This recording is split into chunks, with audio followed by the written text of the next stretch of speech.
मनोज जरांगेंना मोठा दिलासा, जरांगेंच्या आंदोलनाला 1 दिवसाची मुदतवाढ।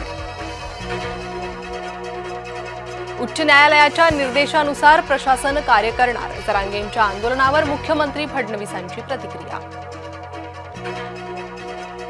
न्यायासाठी मराठी माणूस मुंबईत नाही तर सुरत गुवाहाटीला जाणार का? उद्धव ठाकरेंचा एकनाथ शिंदेंना टोला।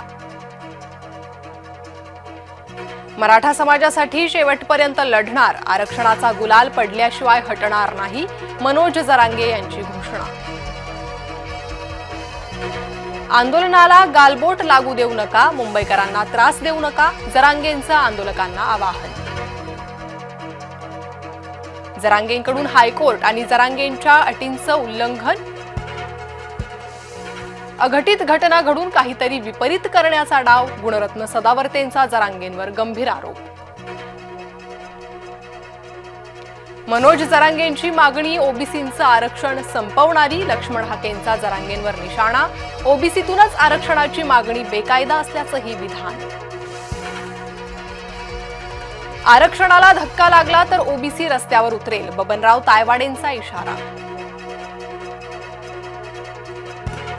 इतर आरक्षणाला धक्का न लावता मराठा आरक्षण देण्याची भूमिका, मराठा उपसमितीचे अध्यक्ष विखे पाटलांची प्रतिक्रिया, तर सरकारचं शिष्टमंडळ जरांगेंची भेट घेण्याची शक्यता।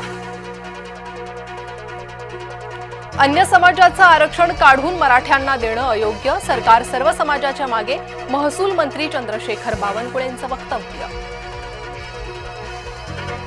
जरांगेंच्या खांद्यावर बंदूक ठेवून राजकारण केलं जातंय, संजय राऊतांचा महायुतीला टोला।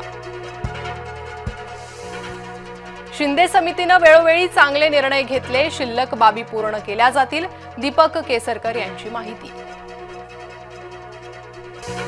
आरक्षणासाठी मुख्यमंत्र्यांकडून न्याय तर विरोधक भूमिकाहीन, केशव उपाध्येंची महाविकास आघाडीवर टीका।